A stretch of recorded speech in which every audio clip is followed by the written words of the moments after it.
Do you really think that people listen to your mixes on high-quality systems or studio speakers? Well, some clearly do, but the study shows that majority are using either their smartphones or laptop speaker. I'm assuming that we can count hi-fi and turntable as a pro audio system, but it's only 8%. Those customer devices have a frequency response which often totally skips the low-end part. That's why many times you hear the advice that you should focus on mid-range. But what about the low end? Should you really neglect it and leave it as it is?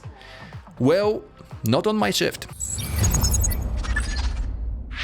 I saw and used many different plugins and techniques to make bass present on small speakers. Some of them work, some of them are gimmicks, and some clearly overcomplicate the simple process to make it work. Here is my bass sound made with simple sine wave, usually the core of any bass sound on the planet. If you're watching this video on your phone, then, as I mentioned before, you probably can't hear it. But what about this one? Much better, right? As you can see, I have no crazy processing or adjustments made here. That's because the magic of presence lies in harmonics. With modern synthesizers like Serum, in this case, it's really easy to add them by adjusting wavetable. Take a look at the difference on frequency spectrum. Basic sine is red, while our harmonic one is green. Those harmonics I created occupy the range above 100 Hz, which is where the small speakers start to work. But sometimes you simply don't have an option to re-synthesize, or you just want to spice up your bass a bit more. That's where the saturation part comes into play. Even a simple one-knob saturation can beef up your bass parts and make them present. The saturated bass is green compared to the dry signal in red. There is also a lot of harmonic saturation / distortion plugins out there, which can also add unique flavor due to the analog modeling. But by far my favorite one is targeted saturation. Our plugin Animate and its Ignite panel works great for that. First, you want to target which frequencies you want to be affected. To make it easier, I switched on the listen mode and increased the amount. You can also add this effect dynamically by playing with threshold. Last step is to match the level, and let's hear before and after.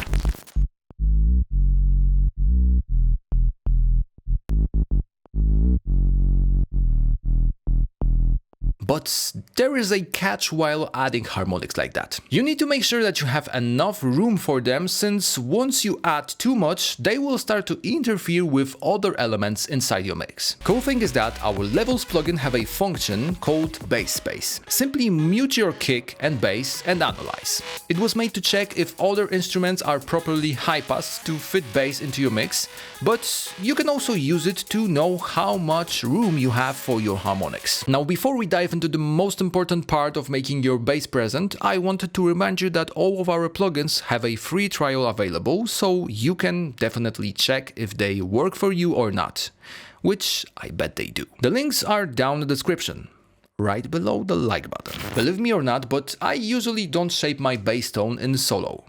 With all of those harmonics techniques, it usually sits well inside the mix, but that doesn't mean you can't improve it later in mixing or mastering stage. The big rookie mistake is to boost it like that to make it more audible.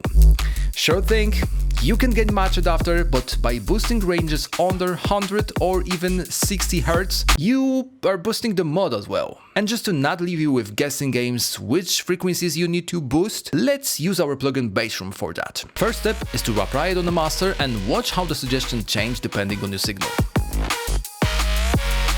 It gets even more on point once I use my reference track as a target source. So let's do that. See, it actually suggests to cut the low end range here a bit.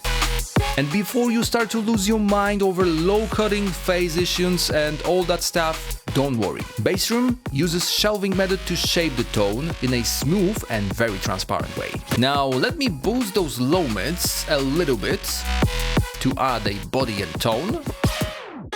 And let's quickly compare and do A/B test.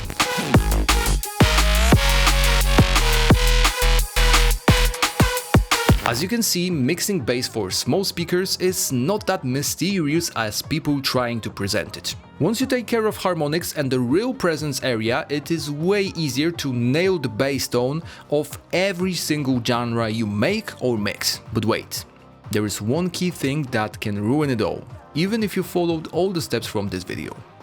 Luckily for you, I talk about it here, so don't miss it.